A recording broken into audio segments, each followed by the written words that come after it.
Welcome to Salisbury University on the Air, a program highlighting the activities and the people of the campus. My name is Susan Purnell. From lectures and panel discussions to an exhibit and film screening, Salisbury University commemorates African American History Month in February.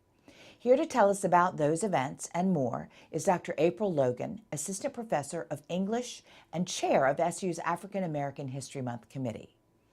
So welcome again, April. Oh, thank you for having me, Susan. It's Absolutely. nice to see you. So good to see you again. Yes. So we're here to talk about African American History Month, which is February. Yep, right around And tell me a little bit about how it came about and when it started.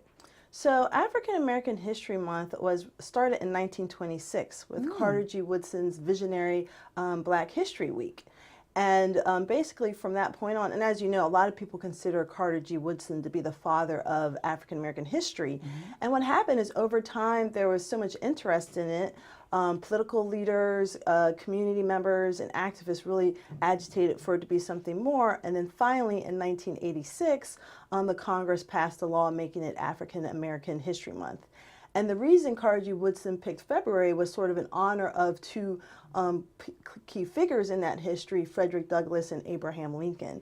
And also, just to give a little bit more context, it's sort of in the vein of other what we call Heritage Months, Women's History Month, Native American History Month, which is just to say that even though we know these groups, women, Latinos are a significant part of American history, sometimes there's not enough attention given throughout the year, so we like to highlight it during these months. Just focus on that particular history. That's great. Now, SU is hosting a lot of events. And I know usually there is you've been a busy girl because usually they pick a particular topic. What's this year's theme? So this year's theme, we always turn to the Association for African American Life and History for our theme. And this year's theme is the crisis in Black education. And really, the reason we picked that theme, because there's been a lot of provocative topics in our nation. For example, law enforcement, declining college enrollments, the increase in charter schools, and, a lot of the divisive politics. And we really feel like this year's theme and our program really is going to provide some answers that are, to questions that a lot of these issues have raised in people's minds. And so that's why I think it's really great. And also, when you think about it, once upon a time it was illegal to teach slaves how to read and write in history. I know. It's even hard to It is hard think to about. imagine. I can't imagine. What I want to say about our month is that the story of African American education is not only heartbreaking, but really inspiring. And in fact, SU, the city of Salisbury, and SU have played really commendable roles in that history, and that's going to be a big part of the month too. So it's still a real celebration, as well as an opportunity for reflection and problem solving. So it's really going to be great. It's great. The keynote address is by a woman called Deborah Salahuddin. Yes. Tell us a little bit about her. Actually, Deborah is a native of Salisbury, and she actually is a graduate of Wacomico High School. So it's a bit of a homecoming for her. And right now, she's a museum specialist with the recently opened Smithsonian Museum of African American History and Culture. That was just last month, wasn't it? Well, actually, it just opened in September of last year, but it's basically been sold out because there was so much interest in it. So she's basically going to come and talk to us about that and just a little bit more about her background. Before, she was a consultant with the Reginald F. Lewis Museum and also one of the founding directors of Baltimore's Great Blacks and Wax Museum, which many of us are familiar with. Yes. Oh, well, that'll be really interesting. What in particular do you think she'll be speaking on? I think she's going to talk about the historical significance of the Smithsonian Museum of African American History and Culture, and also just about how that museum and African American history museums in general, the important role that they play as sort of cross-cultural bridges that can help us sort of, not only avert social conflict, but also sort of serve as a bridge and, address some of these issues. So just the significance of not only that museum in particular, but a lot of the other African American History Month museums. Right.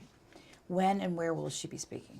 So she's going to be speaking Thursday, February 9th. This is one of the first events just in a few weeks from 7 to 9 p.m. in the Wacomico room. Now, my favorite part is always the soul food dinner. Right. A lot of people love that. They're going to have that again this year, right? Yes.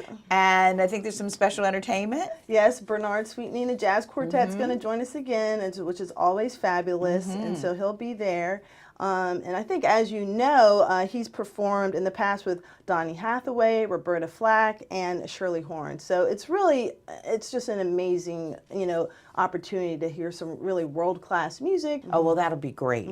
And also, SU's Edward H. Knabb Research Center for Delmarva History and Culture, I have to look down because that's a very long name of a place, is presenting a special event during African American History Month with a Dr. Aston Gonzalez, who is a local history teacher. Is that right? Yes, he's an assistant professor in the Department of History at SU. He's one of my colleagues. He's a wonderful person, and he's going to be doing just a fascinating workshop about how African Americans can sort of trace their genealogy. That's becoming very popular.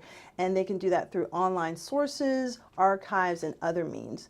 And so it's really sort of going to be a bit of a talk, but really a workshop, sort of hands-on to teach people how to do this. How to check out their genealogy. Yeah, and also talking about what are some of the common obstacles that African Americans encounter when attempting to reconstruct their histories. And he's just a fabulous educator, a warm person, so I really encourage people to come out for that workshop. And of course, the bonus is that you do get to come to the Geary Academic Commons because it will because it will be in a Knabb Center classroom. Okay. On Monday, February 13th. February 13th is this one. Okay, great.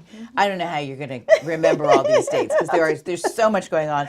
On February 22nd, SU is hosting a screening of the documentary The Lottery, which if I researched this correctly is something about inner city charter schools. Yes. Why is that an important and timely topic at this point? Well, again, if you've been watching the news, many African American families across this country, and especially in urban areas, have increasingly turned to homeschooling, but also to charter schools, because in some ways they feel that the public school system is failing their children.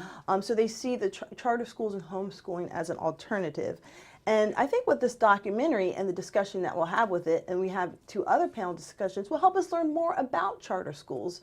I'm sure there's probably some possible shortcomings with charter schools, but there's also a lot of promise with charter schools. So we're really going to be looking at charter schools, how they operate, and just sort of educating ourselves and looking at their role in sort of African American education historically, but also in the present. And this film, The Lottery, and the discussion will help us do some of that. And when and where will the lottery be shown? That will be Wednesday, February 22nd in Fulton Hall 111. Fulton. Yes, Fulton Hall 111, and so that's a little bit different, from 7 to 9:30 p.m. And I'm sorry. No, after the showing, will they have a discussion, a led discussion? Yes, we will have a discussion, which will be nice. We can reflect on the film and think about, what other topics are raised by it. And I believe a colleague, again, from the Seidel School of Education is going to facilitate that conversation, one of the professors from the Seidel School of Education. I think Shanisha Clark, but it might be another professor. But yes, it is going to be followed by a facilitated discussion. As part of this year's commemoration, a panel called Addressing the Crisis in Black Education. Yes. Tell me a little bit more about that. And this is sort of a scholar. It's gonna be an amazing panel with experts from diverse fields. This is going to be a fabulous community event. I just want to say that. Not just people from SU? Not just people from SU, because I think that the people who are speaking, some of them, many of them are professors, but we also have people from outside academia, but really shedding a light on this issue. And so when I talk about some of the panelists, you'll see why I really think everyone should really come out. So one of the panelists is Nalaway Rooks. She's an associate professor of Africana Studies and Feminist and Gender and Sexuality Studies at Cornell University. And a book coming out this year that she wrote is called Cutting School. It's a fascinating title, Apartheid Education in the Big Business of Unmaking Public Education. Another person that we have is a close friend of mine named Christina Collins. She's the education director with AFT New York, but she also has a doctorate in history. And what's AFT? The American Federation of Teachers. Okay. So she does some work with labor unions, but of course a lot of public schools have unions, so she can kind of look at it at both ends from that perspective. And she wrote a book called Ethnically Qualified: Race, Merit, and the Selection of Urban Teachers from 1920 to 1980. So she has a real expertise with that. Then we also have SU's Anjali Pandey, who is an internationally recognized scholar in applied linguistics. She's in my department, and she also does, she's won some phenomenal grants through SU working with public school teachers, and she recently published a book called about monolingualism and linguistics in popular fiction. And then lastly, we have Brandy Terrell, who's an assistant professor of creative arts, assistant professor in the Seidel School of Education, the teacher education department in particular, and she's the director of the Eastern Shore Writing Project, among other things. So a real gangbusters. Oh my panel. gosh, a powerful panel it's to lead that discussion. And when and where will they be? And that's Thursday, February 23rd from 7 to 9 p.m. And that's in the Wacomico room. In the old room. In the old Guerrero. Okay. That's a good way to say it. And then I think the students are going to have a chance with a panel called Student Perspectives on Black Education on Tuesday, February 28th. Who are some of the students that are going to be taking part in this? So some of the students are Makira Saunders, Donovan Mack, Sierra Sherman, Amani Boyer, and Brian Anderson. And I wanted to look at current students. They're current students, and I wanted to look at their names because I have had almost all of these students in my classes. I've worked closely with them, and they are just some of SU's best and brightest. They're really wonderful young men and women who are going to be leading this panel. And what are some of the topics that they want to discuss? So I think this is sort of like, a bird's eye view. And sometimes students, even though we're having other events, don't always feel comfortable. But to come to an event with their peers, we think is really going to be attractive. They might feel more open and honest, ability to express themselves with their peers than with some of these more sometimes they big players, right? Sometimes they want to sort of be as students when in those contexts. So some of the things they're going to talk about are their experiences with K through 12 education in private and public schools, challenges African Americans face when trying to apply to college, and SU's successful efforts to address diversity and inclusion.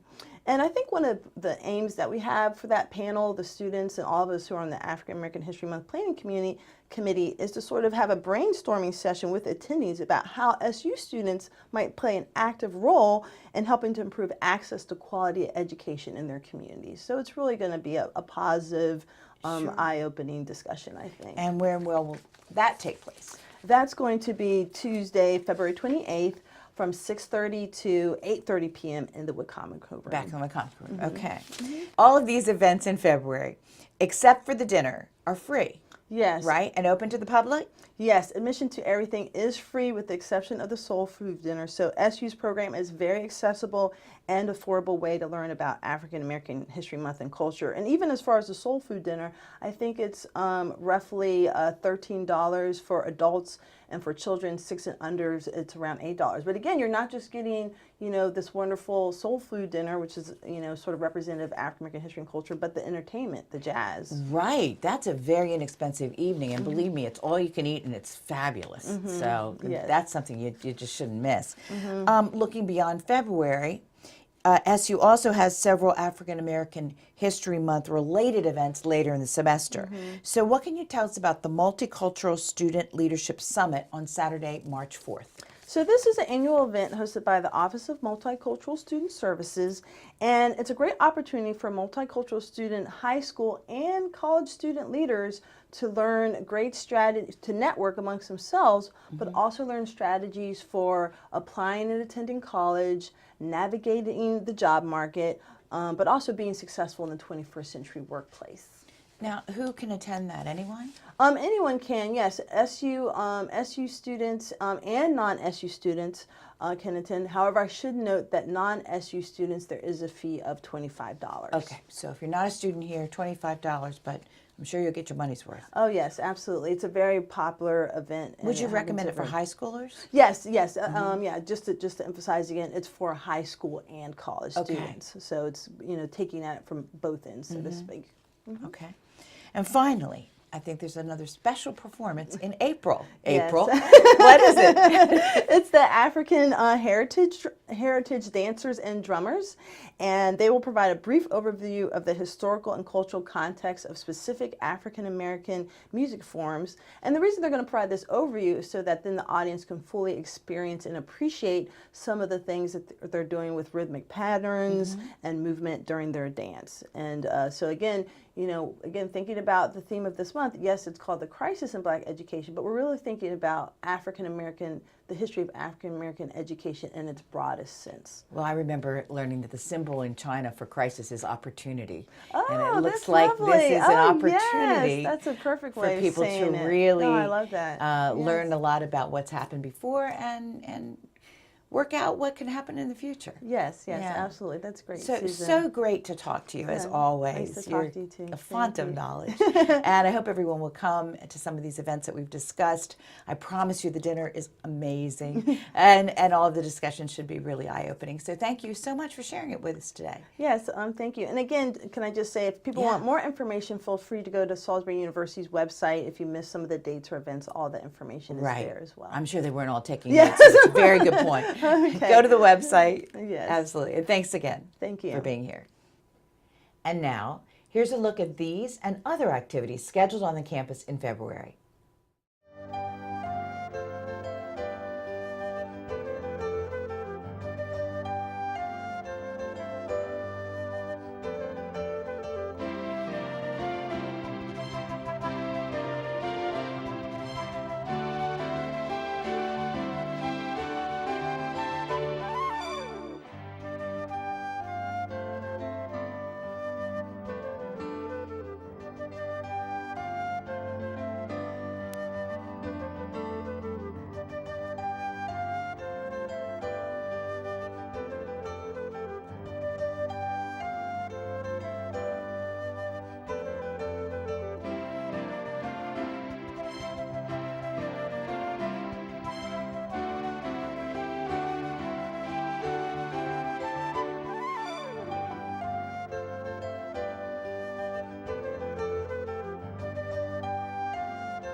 SU's NAB Center also celebrates African American History Month and beyond with a special exhibit. Here to tell us about that is curator Janie Kreines. So welcome, Janie. Thank you. I'm happy to be here. It's so good to have you here. You're the first curator of the NAB Center, and I think people are probably going to be pretty curious about where you came from. Give us a little bit about your background. Yeah, absolutely. This is a new position for the NAB Center, so I'm really happy to be able to jump in and fill this position. I just started on May 11th, so it's been a whirlwind of coming in and moving everything from the old location to the new building and setting up some new exhibits. But I grew up in Northern Virginia and actually vacationed a lot in Chincoteague as a kid. Really? Yeah, so it's really exciting to be in this area and be so close to Chincoteague. So a lot of old memories definitely come back. That's great. Yeah, so really... your background in this industry is? I was actually a high school history teacher for 6 years. I taught 9th and 12th grade, and then I decided to get my master's in museum studies. And ended up being the registrar and collections manager for the Museum of the Shenandoah Valley in Winchester, Virginia, and then the York County History Center in York, Pennsylvania, before coming here to Salisbury. Oh, I bet we are so lucky to have you with I'm that happy kind to of be experience. here. So That's great. Thank you. Now, the new exhibit is located in the first floor lobby of the Patricia Argyrier Academic Commons. Yes. Tell me, what is it titled? So this new exhibit is called When Communities Come Together, African American Education on the Eastern Shore. And when we were putting this exhibit together, titles are always a difficult thing to kind of come up with. But there's a thread that really goes through this exhibit and the different sections of the commitment and the determination of the communities to create a better education for their children. So we thought that was a great title and really expresses what's going on in this exhibit. What was the inspiration for it? We actually had a former graduate assistant at the NAB Center named Artura Jackson, and she was a member of the African American History Month Committee. And when they started talking about this year's theme of the crisis in Black education, she came to me and said, I really want to do an exhibit before I graduate in December, and I'd like to do it about African American education on the Eastern Shore. And I thought it was a great idea, so we reached out to the Public Humanities Committee and had another graduate assistant, Matt Lewis, come on board, and we all collaborated and put this exhibit together. So tell me some examples of things that are in the exhibit. If we come to see, what are we going to see? Yeah, there are a lot of photographs, newspaper articles, magazine articles, and furniture from the NAB collection. We really created a school room based on the Rosenwald schools. So you'll see how we set it up with windows that reflect kind of the architecture of Rosenwald schools, and recreated a classroom while you go through the exhibit. Did all of this come out of the NAB Center collection? Most of it comes from the archival and artifact collection at the NAB Center. We do have some photographs that we got from other institutions like the University of Virginia, the University of Maryland Eastern Shore, and Fisk University. So it's been going on for a while now. How long will it last? Yes, we opened on January 3rd, but this will be open until May 31st. So we're hoping the public will come and see it, but also it's going to be open so professors can use it in their class assignments and projects as well. That's a great idea. And what are the hours?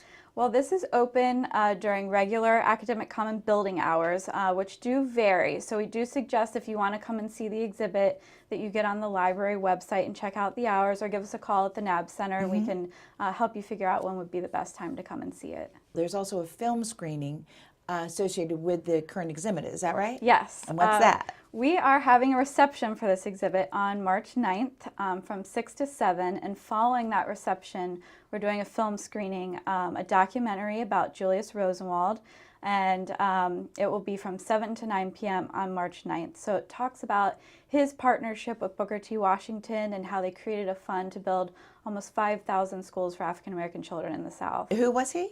He was actually one of the co-founders of Sears and Roebuck, and he met Booker T. Washington in the early 1900s, and they just kind of partnered up and created this fund through the Tuskegee Institute, and it was an amazing fund that not only created schools, but colleges, museums, libraries, etc. So he was an amazing man who really helped in a lot of different ways.